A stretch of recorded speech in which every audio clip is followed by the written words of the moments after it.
बोलती पुस्तके. ज्यांना वाचनाचा नाद त्यांना बोलती पुस्तके घाली साद.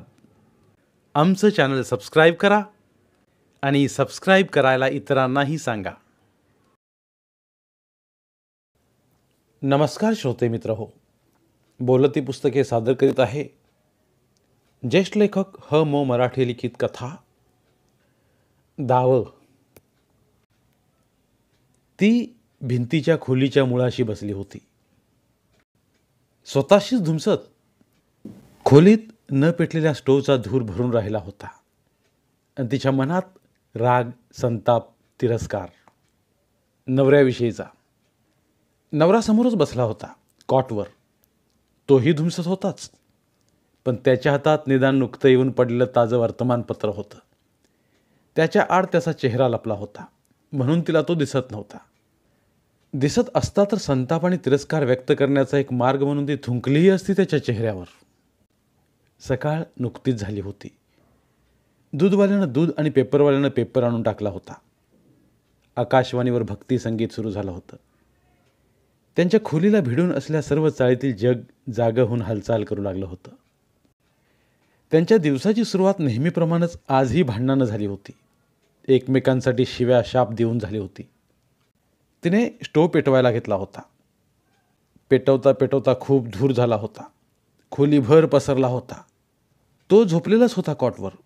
तिथूनच तो ओरडला, धूर कमी करतो मूर्ख, साधा स्टोव पेटवता येत नाही. ती स्टोव समोर वाकून बसल्या अवस्थेत उद्गारली, बाहेर जा, सहन होत नसेल तर. हे एवढे शब्द त्याला पुरेसे होते. तो बसल्या जागेवरून उठला. ती अवघ्या 2 पावलावर तर होती. ती 2 पावलं त्यानं त्वेषानं टाकली आणि तिच्यापर्यंत पोहोचला. ती पिन करीत खाली वाकून बसली होती. त्यानं तिची बकोटी धरून तिला वर खेचलं. मान आपल्याकडे वळवून घेतली आणि तिच्या डोळ्यात क्रोधानं बघत म्हणाला, बाहेर जा असं मला सांगणारी तू कोण? खोली माझी आहे, माझ्या नावावर आहे. जायचं तर तू बाहेर चालती हो. तिच्याही जिभेवर शब्द आले, हलकट, बदमाश, पण तिने ते उच्चारले नाहीत. ती खाली बसली आणि स्टोवमधील हवा सोडून दिली. खरखर आवाज करीत स्टोव तसाच भिंतीकडेला सरकावला. म्हणाली, करत नाही चहा, करत नाही स्वयंपाक, दूधसुद्धा तापवणार नाही. नाही तर नाही, बाहेर खूप हॉटेल आहेत, खानावळी आहेत, तो म्हणाला आणि पुन्हा माघारी येऊन कॉटवर बसला.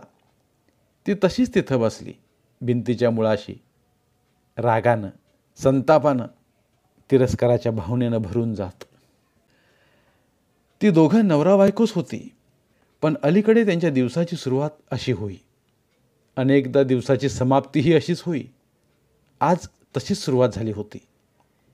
त्यांच्या खोलीला भिडून असल्या चाळीतल्या जगाला त्याची कुणकुण लागली होती. कुजबूज सुरू झाली होती. हल्ली त्या दोघात खूपदा भांडणं होतात. जोरात दोघं भांडतात. एकमेकांना टोमणे मारतात, शिव्या घालतात, कधीकधी मारझोड सुद्धा. परवा म्हणे ती मध्यरात्री किंचाळत बाहेर धावत आली, मारू नका, मारू नका असं ओरडत. पण नवरा बायकोचं भांडण, मध्ये कोणी पडायचं असा विचार करत मध्ये कोणी पडलं नाही. हे सगळं गेल्या 2 वर्षात हळूहळू घडत आलेलं. नेमकं कोणत्या घटनेपासून, कोणत्या क्षणापासून हे दोघांना आठवत नाही, सांगता येत नाही. पण कोणत्या तरी एका प्रसंगी तिला मात्र हे तीव्रपणे जाणवून गेलं, आपले नवरा बायकोचे संबंध बिघडायला लागले आहेत. बहुधा सिनेमाला जायचं का नाटकाला हा प्रश्न होता. तो म्हणत होता नाटकाला, ती म्हणत होती सिनेमाला. तो आपलं म्हणणं आग्रहानं मांडत होता आणि तीही आपलंच म्हणणं पुढे करीत होती. तो म्हणत होता, नाटक पुन्हा लवकर येणार नाही, ते आज बघू, सिनेमा उद्या बघता येईल. आणि ती म्हणत होती, सिनेमाचा मूड आहे आज, आज सिनेमाच बघू. कुणाचंच म्हणणं दुसऱ्याकडून स्वीकारलं जात नव्हतं. त्या दिवशी सिनेमा नाटक काहीच झालं नाही. दोघांचंही एकमत झालं नव्हतं. मूड मात्र खराब झाला. तो म्हणाला, तू मूर्ख आहेस. तीही म्हणाली, मी नव्हे, तू मूर्ख आहेस. त्या आणि त्यानंतरच्या अशाच किरकोळ प्रसंगांना व क्षणांना, मतांना आणि मतभेदांना त्यावेळी गंभीर रूप मिळत गेलं. गंभीर प्रसंगांचं गांभीर्य असं थेंबाथेंबानं साठत आलं आणि आता तर ते दोघांच्याही हृदयात मावेनासं झालं होतं. लग्न होऊन तर अवघी 4 वर्षे झालेली. लग्न दोघांपैकी एकावरही लादण्यात आलेलं नव्हतं. म्हणजे ती प्रेमात पडलेली होती व त्यांनी तसं थरारक लग्न केलं होतं असंही नाही. एका युवक युवतीच्या परिचय केंद्रात त्यांची गाठ पडली होती. दोघांनी एकमेकांना सर्वसाधारणपणे पसंत केलं. दोघांच्याही घरची परिस्थिती बेताचीच. दोघांनाही नोकऱ्या होत्या जेमतेम पगाराच्या. त्याच्याकडे 1-2 गोष्टी जास्तीच्या होत्या. एका चाळीत त्याची एक जुनाटशी खोली होती व त्याची नोकरी एका सेमी सरकारी संस्थेत होती. तिची पूर्णपणे खाजगी होती. लग्न झाल्यावर दोघं त्याच्या खोलीवर राहायला आले. राजा राणीचा संसार नव्हताच. सामान्य गरीब परिस्थितीतल्या दोघांचा गरिबीचा संसार. गॅस नाही, स्वतंत्र नळ, संडास, बाथरूम नाही. खोलीला एकच खिडकी. भोवती चाळीतली गजबजती अनेक बिराड. 1-2 वर्षातच त्यांची भांडणं सुरू झालेली. आधी रुसवे फुगवे, नंतर अबोला, नंतर वादविवाद, नंतर तोंडातोंडी, उपाशी राहणं, स्वयंपाक फेकून देणं, नंतर भांडण आणि आता एकमेकांच्या सहवासाचा कंटाळा येऊन एकमेकांविषयी तिरस्कार वाटून एकमेकांच्या अंगावर धावून जाणं, एकमेकांना शिवीगाळ करणं. रोजच बहुतेक. रोजच्याप्रमाणे आजही रेडिओवर भक्तिसंगीत सुरू होतं आणि त्या खोलीत त्या दोघांचे शिव्याशाप. स्टोव्ह न पेटवता, काही न करता ती तशीच भिंतीकडेच बसून राहिली. अंतरातील खळबळ आणि ताण चेहऱ्यावर धारण करून तो पेपर वाचायचं निमित्त करून आपला क्रोध झाकत कॉटवर पडून. भांडणं होत होती. शिव्याशाप आणि एकमेकात कठोर शब्द हे चालूच होतं. पण आज त्यानं तिला आणखी ऐकवलं होतं. खोली माझी आहे, माझ्या नावावर आहे. जायचं असेल तर तूच जा बाहेर. इतके दिवस भांडणं होतच होती, पण त्यानं कधी हा मुद्दा काढला नव्हता. आज त्यानं स्पष्टपणे सांगितलं होतं. आपल्याकडचं एक हुकमी पान त्यानं अचूक खेळीप्रमाणे तिच्यापुढं टाकलं होतं आणि ती भिंतीकडेच बसून त्याचाच विचार करीत होती. ती तशी फार मोठी नव्हती. 26 वर्षांचं वय, त्याचं 30 वर्षांचं. पण तिनं परिस्थितीचा अन्वयार्थ लावायचा प्रयत्न चालवला होता. अनेक उत्तरं निघत होती. भांडणं मिटवायला पाहिजेत, जुळवून घ्यायला पाहिजेत. इथंपासून आता वेगळं होण्याशिवाय गत्यंतर नाही इथंपर्यंत. हो, भांडण सुरू होऊन 1-2 वर्षाचा काळ लोटला होताच. गेलं वर्षभर तर परिस्थिती वेगळीच बनत चालली होती. रोज रोज तेच घडत होतं. शब्दावरून शब्द वाढत जाणं, मग शिवीगाळ, एकमेकावर संताप आणि मग एकमेकाचा हृदयाच्या देठापासून तिरस्कार. थोडा वेळ ती तशीच धुमसत बसून राहिली. पण अधिक वेळ राहणं शक्य नव्हतं. फॅक्टरीत जायला पाहिजे होतं. 8:30ला पोचणं जरूर असे. ती उठली आणि आपलं आवरायला लागली. त्याचं ऑफिस उशिरा असे, पण तोही घाईघाईने आवरून तिच्या आधीच बाहेर पडला. जाताना काहीच बोलला नाही. धाडकन दार तेवढं लावून घेतलं. तिला त्याला सांगायचं होतं, पण ऐकून घ्यायला तो थांबलाच नाही. तीही मग घाईघाईने आवरून आणि शरीरावर आणि तोंडावर उत्साहाचा मुखवटा चढवून फॅक्टरीकडे जायला निघाली. फॅक्टरीत जाताना, काम करताना ती एकाच प्रश्नाचा विचार करीत होती. याचा शेवट कसा घडवायचा? काय होणार आहे याचा शेवट? दिवसभर सारखा तोच प्रश्न तिच्या मनात घुमत होता. तसा हा प्रश्न आज नव्याने तिच्या मनात आला होता असं नाही. आपणा दोघांचे मतभेद तीव्र झालेत आणि त्यातून संबंध प्रेमाचे राहिलेले नाहीत हे तिला जाणवत होतंच. एकही दिवस सुखाचा उगवत नव्हता. अगदी लैंगिक संबंधसुद्धा हिडीस स्वरूपाचे झाले होते. आणि आज तर त्यानं तिची एक नवीच ओळख जणू तिला पटवून दिली होती. मी या खोलीचा मालक आहे. खोली माझ्या नावावर आहे. तू बाहेर जायला हवंस. अशी भांडणार असशील तर तुला इथं राहण्याचा काही अधिकार नाही. त्याने इतकं सगळं आपल्याला सांगून टाकलं आहे याची कल्पना येताच ती दचकलीच. इतकंच नव्हे तर आपण सकाळीही त्याच्या त्या उद्गारानंतर बावरून बावचळून गेलो होतो हे तिच्या लक्षात आलं. ती त्याचे ते शब्द ऐकल्यानंतर त्याला हलकट बदमाश म्हणणार होती. या शब्दाने आपल्या मनातील तीव्र दाहक भाव ती प्रकट करणार होती, पण ते शब्द ती उच्चारू शकली नाही. त्याआधी अनेकदा ते शब्द तिने उच्चारले होते, अगदी बिनधास्तपणे उच्चारले होते, आणि त्यानंही ते निमूटपणे ऐकून घेतले होते.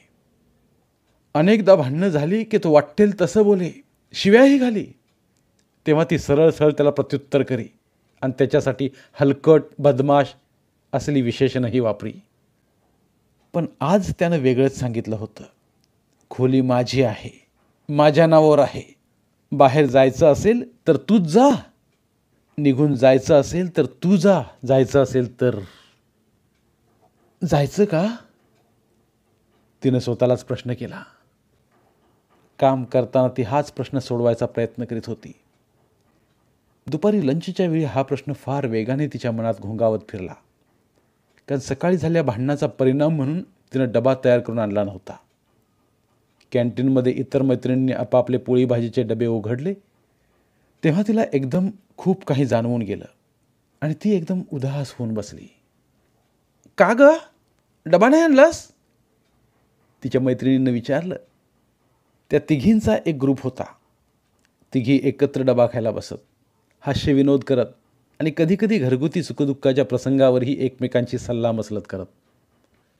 मैत्रिणींनी तिच्या पुढ्यात आपापल्या डब्यातील पोळी भाजी थोडी थोडी ठेवली तेव्हा तर तिच्या डोळ्यात पाणीच तेवढं तरारायचं राहिलं. का ग, डबा नाही आणलास? एका मैत्रिणीनं विचारलं तर त्यावर दुसरी म्हणाली, ऐत्यावेळी गॅस गेला असेल आणि स्टोव पेटला नसेल, होय ना? अगं, असा वैताग देतात एक एकदा. तिनं त्यांच्या प्रश्नांना मोघमच उत्तर दिलं.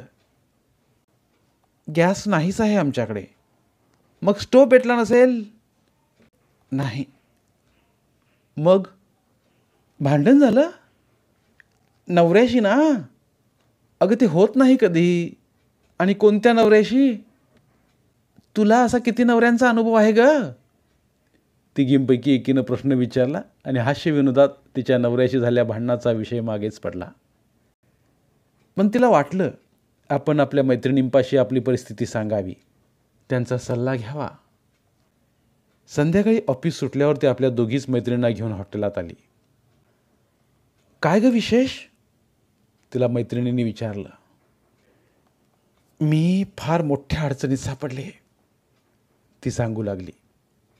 मैत्रिणींच्या चेहऱ्यावर ही काळजी दिसू लागली. कसल्या? माझ्या नवऱ्याशी हल्ली खूप भांडणं होतात, अगदी शिवीगाळ, मारतो पण कधी कधी तो. आज सकाळीच भांडण झालं, साधं स्टोवच्या धुराचं कारण, पण ते पुरलं. धावून आला अंगावर आणि भांडण झालं. म्हणाला धूर कमी कर. मी म्हटलं धुराचा त्रास होत असेल तर बाहेर जा. तर म्हणाला मला बाहेर जायला सांगणारी तू कोण? ही खोली माझी आहे, माझ्या नावावर आहे. बाहेर जायचं असेल तर ते तू. सकाळी भांडताना तिला काही वाटलं नव्हतं, पण आता त्या भांडणाचा रिपोर्ट सांगताना तिलाच गलबलायला आलं होतं. मैत्रिणींनी ऐकून घेतलं. पटकन सल्ला देणं सोपं नव्हतं आणि तेवढा कुणाचा अनुभवही नव्हता, अधिकारही नव्हता. तिचं कथन ऐकून त्या गप्प बसल्या. मग एकीनं प्रश्न विचारला.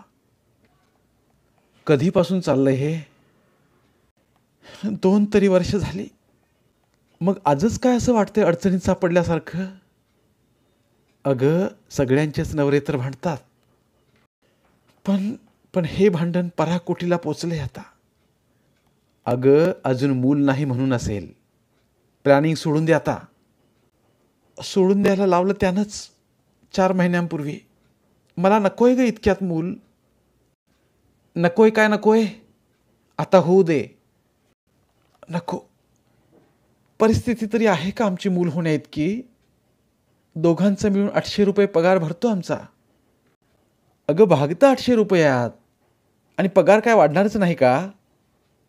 असं मैत्रिणी थोडा वेळ बोलत बसल्या, पण त्यांना फार वेळ बसायला सवड नव्हती. त्यांना ठराविक वेळी घरी पोचायचंच होतं. ठराविक वेळी बस गाठायची होती. रोजची त्यांची बस आता चुकणार होती. निदान पुढची तरी बस त्यांना गाठायला हवी होती. त्या कॉफी भराभर पित होत्या. मैत्रिणींचा सल्ला असा काहीच नव्हता. त्या मोघमच बोलल्या होत्या म्हणून तिने विचारलं, मला मला राहायला नको वाटतं त्याच्याकडे आता. मग काय सोडून देणार आहेस? तेच विचारते तुम्हाला. त्यात ग काय आम्ही सांगणार? आम्ही काही नाही सोडणार आमच्या नवऱ्यांना. कसाही असला तरी एक नवरा हवाच की ग. मैत्रिणींच्या या उद्गाराची तिला थोडी चिडच आली, पण तिनं ती व्यक्त केली नाही. त्यांच्या भावना दुखावल्या असत्या. नको त्या मुद्द्यावर चर्चा झाली असती. मैत्रिणींची कॉफी संपली. त्या उठल्या. एकजण उगाचच बिलाचा कागद हाताळू लागली तेव्हा ती म्हणाली, बिल मी देते आणि तुम्हाला घाई असली तर जा तुम्ही. मी बसते थोडा वेळ इथंच. ती म्हणाली. का? इथं यायचं आहे वाटतं कोणी मित्र भेटायला? त्याने विनोद केला, पण ती मुळीच हसली नाही. त्या गेल्या. ती एकटीच मागे बसून राहिली. बराच वेळ विचार करत बसली. काय करावं? हे असं किती दिवस चालवून घ्यायचं? रोज सकाळ संध्याकाळ भांडणं, शिवीगाळ, अविश्वास, चीड, संताप, तिरस्कार. आता त्याच्या सहवासाचा कंटाळा आलाय. वीट आलाय मला. संपवून टाकावं हे. तिला वाटलं आपण निर्णयापर्यंत येऊन पोहोचलोय आणि तिला अतिशय उत्साहित वाटलं. सकाळपासूनचा मनातला गोंधळ कमी झाल्यासारखं वाटलं. मनावरचा ताण कमी झाल्यासारखं वाटलं. बिल भागवण्यासाठी तिनं पर्समधून पैसे काढले. 10ची नोट, शेवटची. मगाशीच तिनं मैत्रिणींना सांगितलं होतं, दोघांना मिळून 800 रुपये पगार मिळतो. त्यातले 300 तिचे. त्यातली शेवटची नोट संपलेली. अजून पगाराला आठवडा आहे, म्हणजे उसनवारी करायला हवी. अलीकडे नवरा 5-10 रुपये द्यायला सुद्धा राजी नसतो. तिथंच बसून ती विचार करू लागली. 300 रुपयात आपण आपलं भागवू शकू? का नाही भागवू शकणार? काटकसरीनं राहावं लागणार. राहू. नाहीतरी सध्या कुठं श्रीमंतीत आणि चैनीत राहता येतं? काटकसरच करावी लागते. तेव्हा कसा तरी महिना ओढता येतो. तसंच करू. पण या खविसाच्या सहवासात नको. त्याची पत्नी म्हणून तर मुळीच नको. तिचा उत्साह एकदम वाढला आणि ती हॉटेलातून बाहेर पडली. सायकलवर बसली. सायकलवर बसून जाताना तिला अधिकच मोकळं उत्साही वाटत होतं. जाता जाता तिला अचानकच सकाळच्या पेपरमध्ये वाचलेल्या जाहिराती आठवल्या. नोकऱ्याविषयींच्या कितीतरी जाहिराती होत्या. तिने तसे अर्जही केलेच होते कुठे कुठे. ही नोकरी सुरू असताना अजून तिला नोकरी बदलता आली नव्हती.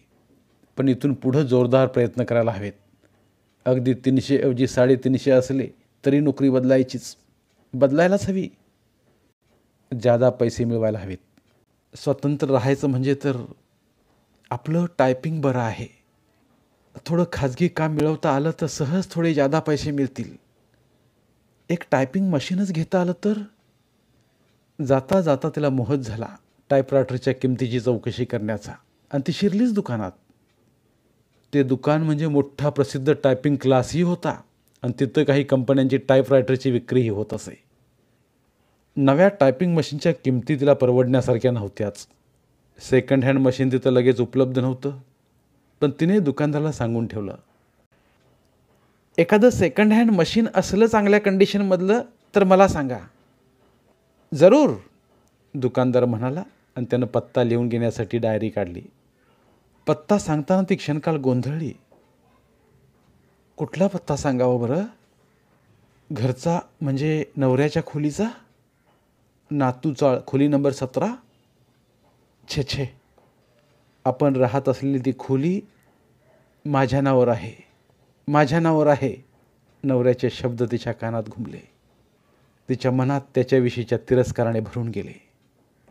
विक्रेत्यानं तिला पत्ता पुन्हा विचारला तेव्हा तिनं सरळ आईवडिलांच्या घरचा पत्ता सांगून टाकला.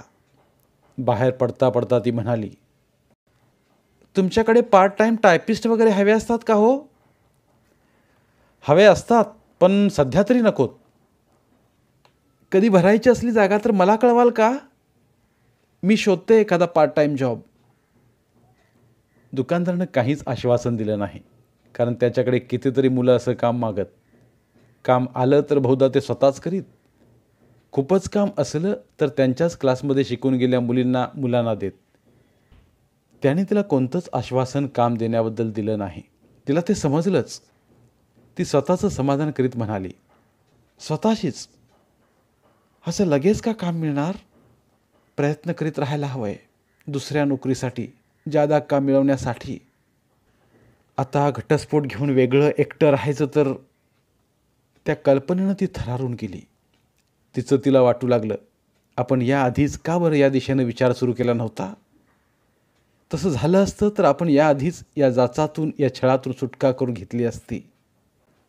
पण नंतर तिलाच आठवलं, विचार कसा सुरू केला होता, पण त्या विचारांना निर्णायक स्वरूप आलं नव्हतं. आता कोणता तरी निर्णय घेण्याखेरीज गत्यंतरच उरलं नव्हतं. पूर्वीच्या म्हाताऱ्या बायका अनेक दिवस जीव देण्याचा विचार करीत, तसं बोलून दाखवत सगळ्यांना, बघणार नाहीतर एक दिवस नदीत उडी टाकून जीव देणार. तसंच आपलं चाललं होतं. इथून सुटलं पाहिजे असं वाटत होतं, पण घटस्फोटाचा निर्णय मन घेत नव्हतं. आता निर्णय झाला आहे. ती अधिकच उमेदीने सायकल चालवू लागली आणि त्याच उमेदीनं एका महिला वसतिगृहाच्या ऑफिसात शिरली. कोणीतरी तिला सांगितलं होतं, नोकरी करणाऱ्या पुष्कळ स्त्रिया या अशा वसतिगृहात राहतात. तिनं चौकशी केली. उत्तर देण्यात आलं, सध्या तरी आमच्याकडे अजिबात जागा नाहीत. आधीच खूप गर्दी झाली आहे. मूळच्या नियोजित संख्येच्या 1.5 पट बायका ऑलरेडी आमच्याकडे आहेत. आता आणखी एकीला सुद्धा प्रवेश देणं शक्य नाही. पण आता नसली तर रिकामी झाल्यानंतर तरी चौकशी करा. कधी रिकामी होईल सांगता येत नाही. अधूनमधून आमच्याकडच्या बायका निघून जातात. कुणाच्या बदल्या होतात, कुणाची लग्न होतात, जातात, मग जागा होतात. पण त्याचं काही निश्चित नसतं. पहा एखादी तरी. मी अडचणीत नवऱ्याशी भांडून घरातून बाहेर पडायचं असेल बहुतेक. तुम्हा पोरींचं काही कळेन असं झालं आहे बघा. थांबू नका, जागा नाही इथे, जा. महिना किती असतो तुमचा खर्च? महिन्याला 200. नुसतं खाटेचं भाडं. एका खोलीत 3. टेबल खुर्ची नाही, स्वतंत्र दिवा नाही, संडास बाथरूम कॉमन. चहा हवा सकाळी तर 25 जादा. जेवण किंवा डबा हवा असेल तर त्याचे 250. रविवारी संध्याकाळी जेवण नाही. महिन्यातून एकदा फिस्ट, लिमिटेड. मावळलेल्या उत्साहानं स्थितीतून बाहेर पडली. ती संध्याकाळी आपल्या आईच्या घरी पोचली होती. वडील रिटायर्ड होऊन घरीच होते. ते आज फिरायलाही गेले नव्हते. तिचा दादा आणि वहिनी दोघंही नुकतीच ऑफिसातून परतली होती. तिची आई सर्वांना चहा देत होती. दादा वहिनीची दोन्ही मुलं तिथंच घोटाळत होती. अजून तिचा धाकटा भाऊ मात्र आला नव्हता. त्यांचीही एकच खोली होती, एका जुन्या वाड्यातली. सगळी माणसं तिथं त्या एकाच खोलीत राहायची. तिचं लग्न होण्याआधी दादाला एकच मूल झालं होतं. दुसऱ्याची घाई त्यांना नव्हती. परवडत नव्हतं. तो म्हणायचा, आता घरात म्हणजे या खोलीत नव्या माणसाला जागाच नाही आहे. एक कमी झालं म्हणजे नवं आणायचं. लग्न करून घेऊन ती कमी झाली होती आणि मग त्यानंतरच दादा वहिनीनं दुसरं मूल आणलं होतं. ती आली तेव्हा ती नेहमीच्या मूडमध्ये दिसत नव्हती. हे आईवडिलांच्या लक्षात आलं. त्याने विचारलं, काय ग, भांडण झालं का, की ऑफिसमध्ये काही गडबड? त्यांच्या प्रश्नानं ती कावरी-बावरी झाली. सगळं भडाभडा सांगून टाकून मोकळी झाली. शेवटी म्हणाली, मी लग्न मोडायचं ठरवलंय. एक क्षण आता मला त्यांच्याबरोबर राहणं शक्य नाही. डायव्होर्स घेणार आहे मी. तिच्या त्या वक्तव्याचा परिणाम त्या कुटुंबावर प्रचंड बॉम्बगोळा पडावा तसा झाला. प्रत्येकाची वेगवेगळी प्रतिक्रिया व्यक्त झाली. वडिलांना धक्का बसला. आई काळजीत पडली. दादा म्हणाला, मूर्ख आहेस, भलता शहाणपणा करू नकोस. वहिनी म्हणाली, अहो असं करून कसं चालेल वंस? नवराच तो, कधीतरी बोलणारच. आमची काय कमी भांडणं होतात? मी सुद्धा यांना सांगते या टीसभर जागेत मी अजिबात राहणार नाही म्हणून. मागे एकदा मी गेले सुद्धा माहेरी निघून, पण नंतर आलेच ना परत. पण मी नाही जाणार, ती म्हणाली. म्हणजे तू इथं राहायला आली आहेस की काय? दादाने चकित होऊन आणि भयाच्याच स्वरात विचारलं. हो, ती म्हणाली. हो काय? इथं कुठं जागा आहे? आहे जागा इथं पाय ठेवायला तरी? आई वडील, आम्ही दोघं, मुलं, प्रवीण, इतकी माणसं. इतक्यांचा खर्च भागवताच मेटा कुठला येतो आम्ही. मोठी जागा घेणार कुठून? आता तू ये परत. पूर्वी त्या काळी बालविधवा यायच्या माहेरी परत तशा. काहीतरी काय बोलतोस रे? आईनं त्याला दटावलं तेव्हा तो म्हणाला. नाही तर काय, पूर्वीच्या बायका नवरे मरत म्हणून परत येत, आत्ताच्या डायव्होर्स घेऊन येतात. होतं का या पुरीना सुखाने नांदायला तिथं? तरी बरं, आम्ही सक्ती नव्हती केली त्याच्याशीच लग्न कर म्हणून. सक्ती नव्हती केलीस, पण तू म्हणाला होतास आता इथलं एक माणूस कमी झाल्याशिवाय नवं माणूस आणायला जागाच नाही. इथं तुम्हाला घाई झाली होती ना दुसरं मूल आणायची. पण तसं आणलं, तुला नाही ना झालं अजून. दादाच्या या प्रश्नावर आई आणि वडील एकदमच त्याच्यावर चिडले. म्हणाले, तोंडावर पंडिता, सख्खी बहीण ती तुझी, काय घाणेरडं बोलतोस? दादानं तो टोमणा पुन्हा मारला नाही. तो गप्प बसला. पण ती तिथून निघेना तेव्हा म्हणाला, तू इथं थांबू नकोस. हवं तर जेव, खा. हो, तेवढं म्हटलं नाही असा ठपका नको माझ्यावर तुझ्या आईवडिलांचा. पण इथं थांबू नकोस. तुला इथं जागा नाही आणि स्थानही नाही. इतकी माणसं आहेत त्यात आता आणखी तुझी भर नको. अरे पण पंडिता, आई काहीतरी सांगणार होती, पण तिचं वाक्य उच्चारण होण्याआधीच तो म्हणाला, हा विषय बंद. मी घर चालवतोय, मी कुटुंब प्रमुख आहे. माझा निर्णय फायनल.